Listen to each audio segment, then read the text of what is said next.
Hola, ¿Cómo estás? bien, ¿qué tal? Bien, pues aquí estamos en la cuarentena. Así Seguimos, es, seguimos resistiendo. seguimos. ¿Por dónde andas? ¿En Madrid? Sí, estoy en mi casa. Sí, bueno. Claro, me agarró aquí en Madrid y aquí me quedé. Ajá. Bien, me mudé una semana antes del confinamiento, así que fue toda una odisea. Bueno, Mariana, bienvenida. Mariana Hernández, Gracias.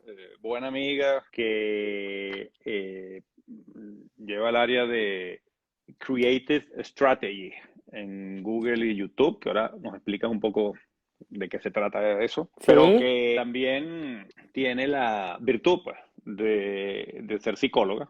Y entonces, bueno, hoy uno de los temas, o el tema principal a tocar, ya que hablemos, es de temas de psicología positiva, que bueno, es un tema interesante y que merece la pena en estos tiempos hablar un poco de eso. No sé si son temas que deberíamos aplicar a nuestro día a día hoy, ¿no? Pero bueno, cuéntanos un poco qué haces, ¿sabes? ¿Qué haces ahí en Google y cómo ves la cosa desde el punto de vista empresarial? ¿Cómo ves la cosa en los próximos semanas, años, el mundo este nuevo que nos debe tocar? bueno, si quieres saber eso, habla con Harari, que Harari sabe No, mejor yo que creo que yo. tampoco sabrás, Harald. Aquí todo el mundo se equivoca en eso. En realidad, yo creo que hay como dos miradas, ¿no? El corto plazo, que es enfrentar esta situación que tenemos enfrente, que es de emergencia, de solución, de ayuda, de resolver, ¿no? De aquí en Europa, en España, todo lo que está pasando con la pandemia que creció súper rápido y pues hay consecuencias importantes a nivel de empleo, de economía. Entonces hay como un modo trabajo corto plazo para pues ayudar, apoyar, ¿no? Desde todo punto de vista. Hay varios sectores con los que estamos colaborando, educación, las instancias de salud, innovación de movilidad, etcétera, ¿no? Para ayudar a paliar un poco la situación concreta. Y luego sí es verdad que con partners y con empresas y compañías con las que desarrollamos proyectos, pues estamos también hablando un poco del midterm, ¿no? De, bueno, el típico new normal que Harvard acuñó en el 2008 y que ya no sé si es new normal o qué, El porque, new new. ¿sabes? Claro, double new o algo así, pero sí, un poquito pensando a medio plazo, pues la curva de recuperación, una vez que la salud se haya solucionado, ¿sabes? Yo creo que ahora todos tenemos la salud y la seguridad y el bienestar de la gente como prioridad y el negocio y la economía vendrá justo, no después, pero digamos que, ¿no? Que es una instancia de medio plazo. Así Mira, lo y ahora, estamos viendo yo. y del punto de vista de empresa tecnológica, todo este tema yo veo, bueno, o sea, tienen que salir nuevas regulaciones, pero también nueva tecnología o usar tecnología existente para temas de salud en los próximos meses y años. O sea, esto va a cambiar mucho, sin hablar del new normal, pero temas de impacto a corto plazo, donde la tecnología o sea, tiene que jugar un rol muy importante. Y tú, desde el punto de vista que estás trabajando y que tienes una experiencia importante en empresas tecnológicas, ¿cómo ves eso, no? Bueno, pues sí, es decir, la tecnología tiende a la innovación porque es su naturaleza, ¿no? Y se habla del paradigma de innovación desde el punto de vista exponencial, de cómo la tecnología evoluciona, se desarrolla a una velocidad un poco más rápida que otros sectores por su propia naturaleza, ¿no?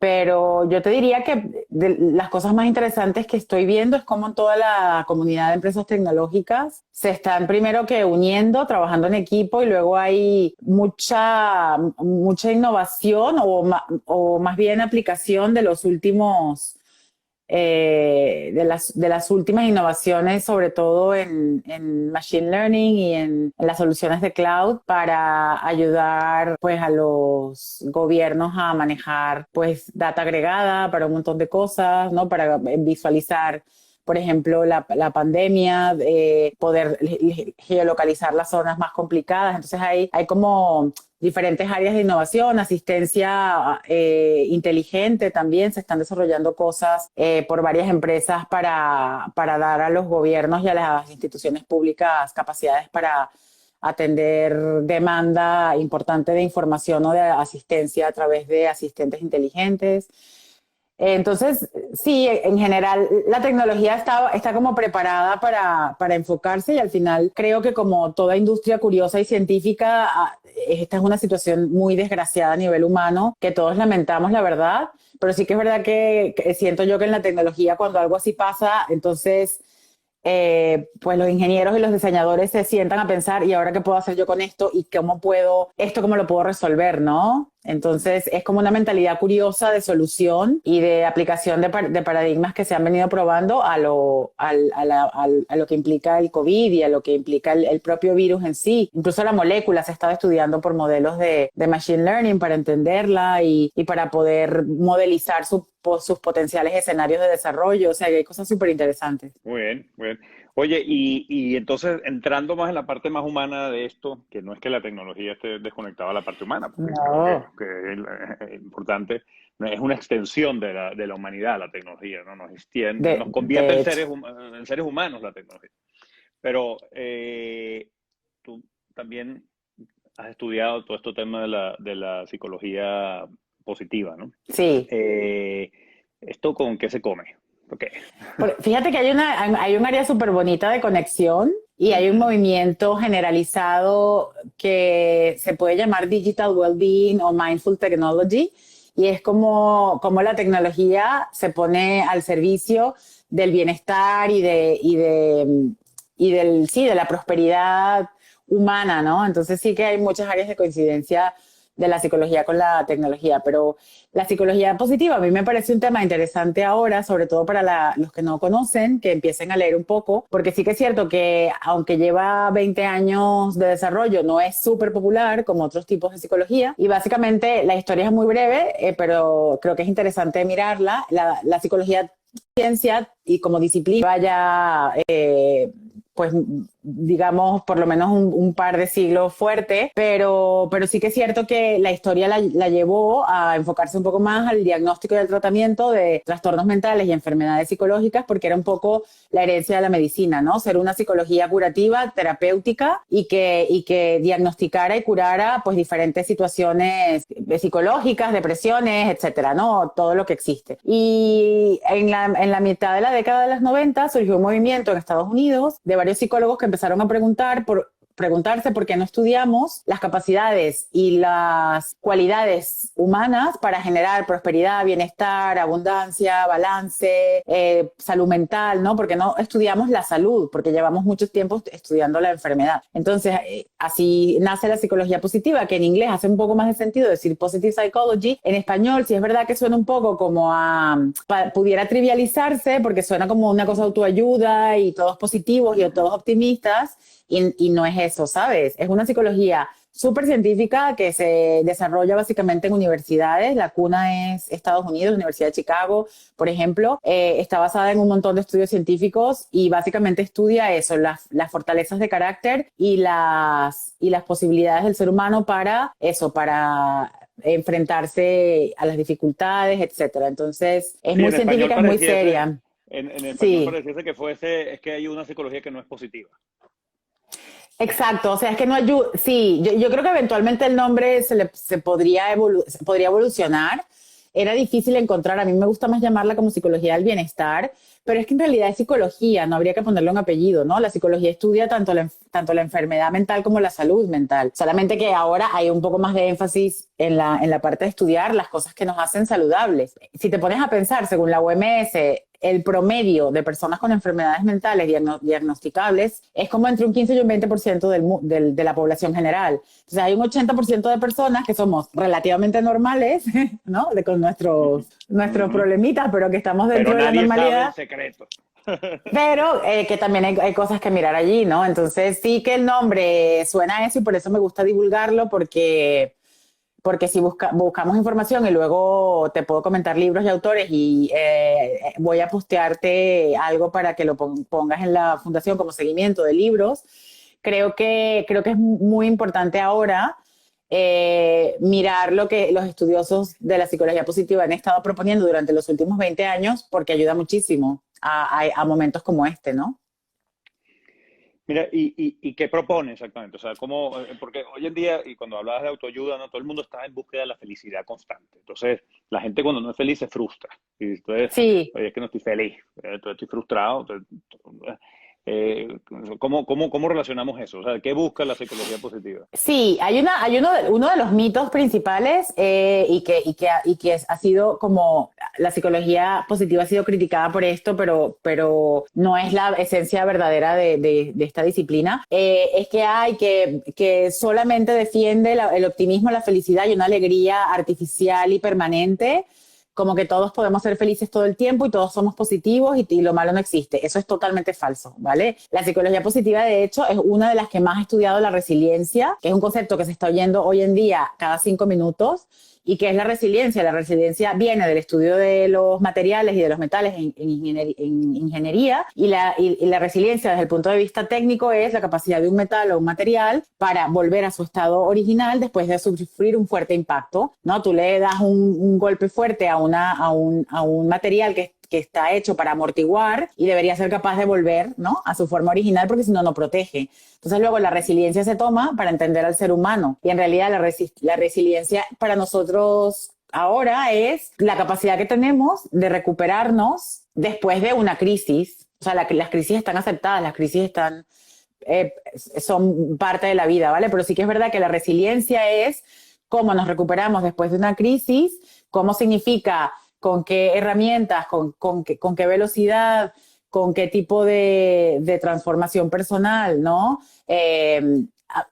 Entendiendo que si estás en un duelo, pues el duelo tiene un proceso. No significa que el día siguiente de que has perdido un familiar estés como loco bailando, sino que el duelo tendrá un proceso y la resiliencia será tu capacidad para sobrellevar ese duelo y superarlo de una manera sana y equilibrada, integrando esa pérdida en tu vida, ¿verdad? Pero siguiendo adelante. Entonces, o sea, la resiliencia entonces es un concepto, es algo que se usa hoy en día mucho a nivel, de todo el mundo te habla de resiliencia, pues los términos se ponen de moda, ¿no? Todo el mundo está hablando de eso. Pero eso es parte de la psicología positiva. Sí, digamos que la psicología positiva ha estudiado muchos conceptos, pero uno de los que traigo ahora para conversar, porque se está oyendo mucho, es la resiliencia, ¿no? Que en realidad es una palabra que se ha discutido si no es un anglicismo, ¿no? Resilience, pero se está hablando mucho de eso ahora y la psicología positiva lo viene estudiando desde hace mucho tiempo. Es decir, todos en nuestra vida pasamos por crisis, divorcios, pérdidas de seres queridos, pérdidas de un empleo, problemas de salud y al final hay personas que tienen los skills, las capacidades para sobrellevarlo de una manera natural, no rápida ni negando lo malo, sino pues, ¿no?, superándolo constructivamente, y luego hay personas que no pueden por algunas razones, ¿no? Pero sí, la resiliencia es uno de los conceptos, pero la psicología positiva estudia temas muy interesantes como el sentido de vida y propósito, es decir, Ajá. la misión de vida, para qué estamos aquí, lo importante que es tener una misión y un sentido de vida para tener esa capacidad de, ¿no?, de vivir y de abrazar la vida con lo que venga. También estudia el aprendizaje emocional de las emociones positivas, ¿no? Uno de los aprendizajes que nos trae una de las autoras que más ha escrito sobre esto, que es Barbara Fredrickson, es que teníamos como un analfabetismo emocional de cuáles son las emociones positivas, ¿no? Si yo te digo, nómbrame emociones positivas, pues la gente dice felicidad, alegría, optimismo, pero no hay como un espectro amplio para entender serenidad, tranquilidad, paz, agradecimiento, perdón, compasión, ¿no? Hay muchísimas emociones y estados positivos que no sabemos un poquito ubicar. Entonces, ese es un tercer punto. Un cuarto es las pasiones o el interés vocacional, ¿no? Cómo nos podemos entregar a algo que nos absorbe, que nos gusta, que nos apasiona. Eso es algo que también ha estudiado mucho. y la creatividad, por lo tanto, como facultad humana. Y digamos que hay todo un sector de la construcción de bienestar, ¿no? Desde cuáles son los pilares del bienestar. Incluso hay estudios que son polémicos, pero que demuestran que a cierto nivel de ingreso, la curva de bienestar reportado no crece. O sea, la diferencia entre una persona que tiene $1 millón y una persona que tiene $100 millones en términos de bienestar reportado es prácticamente nula. Pero la diferencia entre una persona que no tiene para comer y una persona que tiene sus gastos cubiertos es enorme. No. Y en esa parte que dices o sea, del propósito de vida, ¿no? Que yo creo que o sea, o sea, es lo que todos un poco queremos. ¿Para qué estoy aquí? ¿Qué hago? ¿Cuál es mi...? Ya. Eso ¿cómo se trabaja eso? Bueno, no hay como un método mágico, ¿sabes? La primera gran puerta es, primero, tocar y familiarizarse y entender este concepto. Hay personas que nunca lo piensan.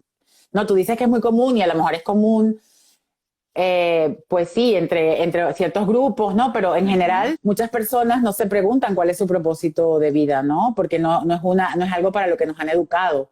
Si te pones a ver, hay como una reeducación emocional que hace falta. Yo pienso que a veces en las escuelas y en los colegios esto sería buenísimo darlo, ¿no? Para que se entienda, bueno, que el propósito de vida es lo que una persona entiende que le da sentido a su existencia y que tiene un impacto más allá de sí misma, ¿no? No hay secretos para la felicidad, yo estoy segura, y no hay que ser feliz todo el tiempo, pero Viktor Frankl, que no tiene que ver con la psicología positiva, pero que es un psicólogo que estudió mucho también a las personas en situaciones extremas, tiene un libro muy famoso que se llama El hombre en búsqueda del sentido, él estuvo en un campo de concentración. Él decía que tener un sentido es lo que importa. O sea, tener un porqué es lo que importa y luego encontrarás el cómo, ¿no? Y salirse de sí mismo y tener un sentido que te trascienda es interesante, ¿vale? Hay personas para quienes el sentido pues es tener una familia, es súper válido, o es dedicarse a la religión, o es educar, o es dedicarse a la filantropía, o es ser abuelo o abuela o escribir un libro, pero esa trascendencia muchas veces ni siquiera somos capaces como de reconocerla, ¿no? Y en esa línea que probablemente eso está ligado a la felicidad, que lo hablamos antes, o sea, ¿cómo la psicología positiva define ese estado de felicidad? O sea, ¿qué es la felicidad para Fíjate, ti? hay como una distinción, ¿vale? La felicidad es una palabra tan usada y reusada que bueno, está como en la jerga popular y es como la felicidad ¿qué es, no? Pero en realidad, si nosotros pensamos en algo sostenido y en algo que sucede por momentos, por ejemplo, la diferencia entre sentimiento y emoción, ¿no? La diferencia entre sentimiento y emoción es que una emoción yo la siento ahora y se me pasa. Por ejemplo, tengo una emoción, estoy súper alegre por algo bueno, porque estoy aquí hablando contigo y estoy contenta y en un ratito pues ya se me pasa, ¿vale? Y el sentimiento es prolongado en el tiempo. O sea, yo tengo un sentimiento de gratitud hacia ti por tu labor que haces en Building Up, por ejemplo, y eso es permanente, eso está allí, esté hablando contigo o no, por ejemplo. Eso es un ejemplo, ¿no? Y la felicidad y el bienestar es un poco igual. Digamos que el bienestar es lo que se estudia científicamente como un estado de equilibrio entre las funciones físicas, psíquica y emocional del individuo, en donde hay como un equilibrio de esas tres partes, pero que también es subjetivo, por eso se mide reportado, porque no significa que solamente hay que tener mucho dinero para ser feliz, hay gente sin dinero que está en bienestar, etcétera, ¿no? Entonces, el bienestar se mide como ese estado un poco más permanente y la felicidad es como la sensación momentánea de sentimientos positivos, ¿vale? De emociones, de emociones, mejor dicho, positivas.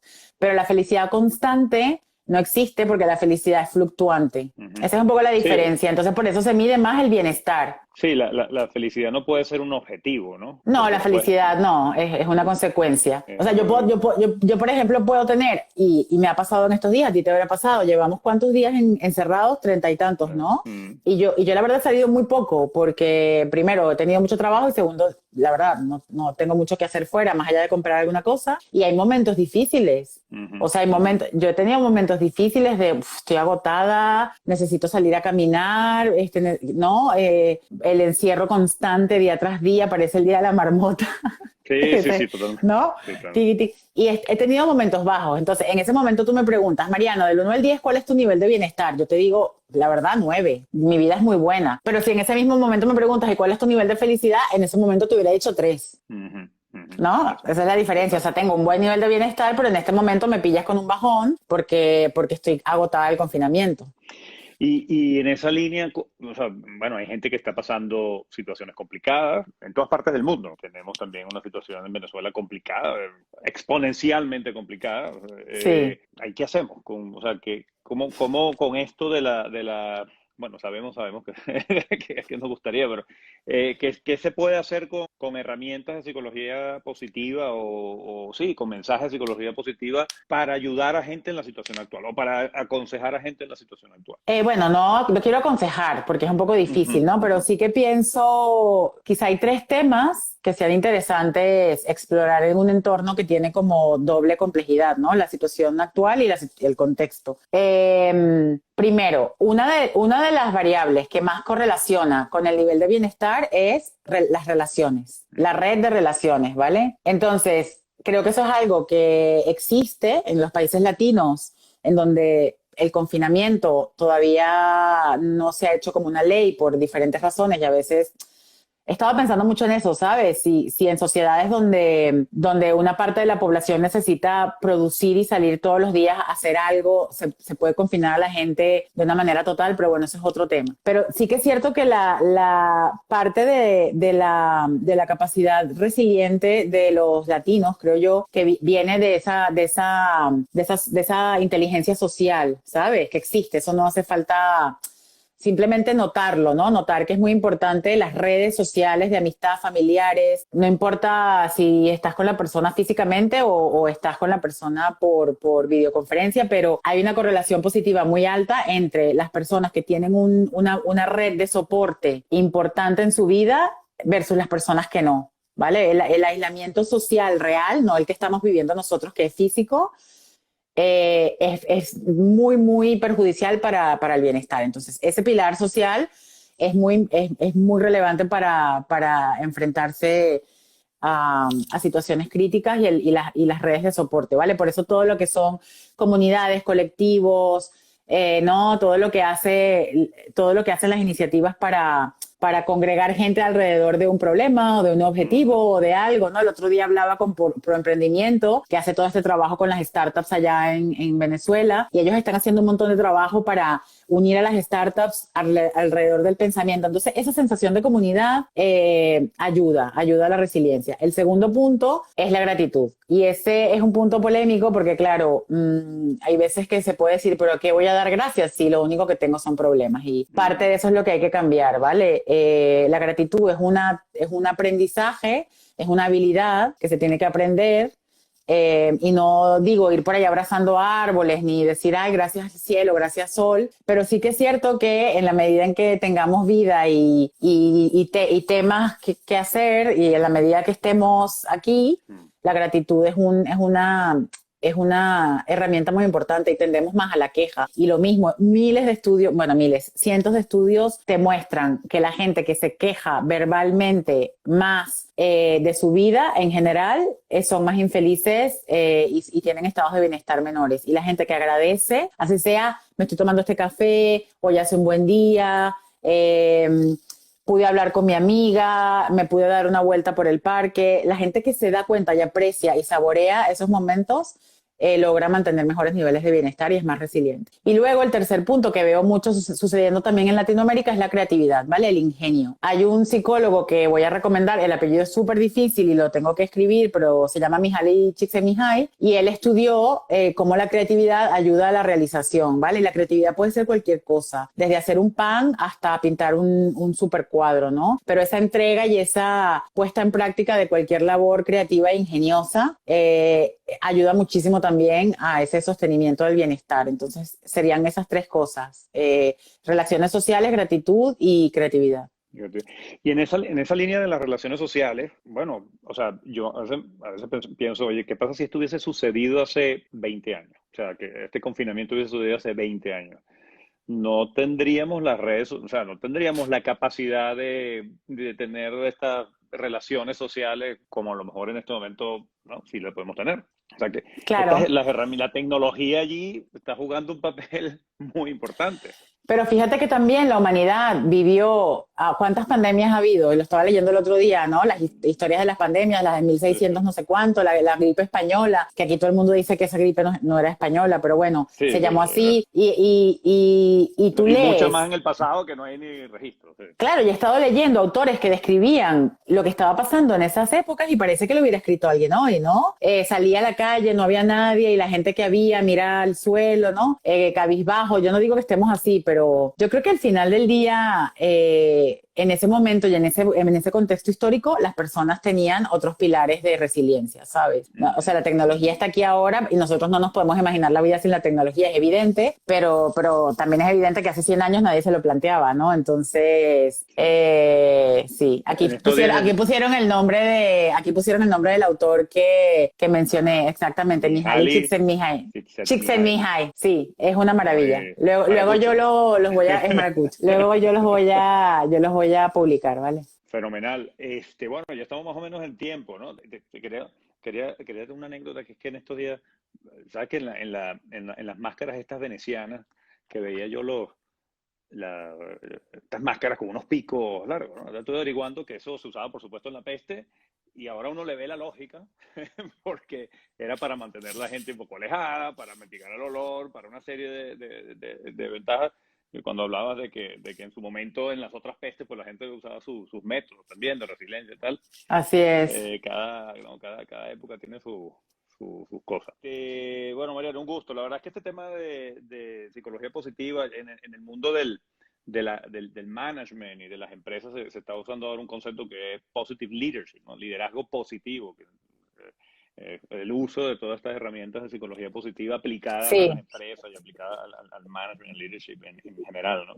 También es un tema que vale la pena investigar y leer sobre eso. Pues nada, muchísimas gracias. Gracias a ti.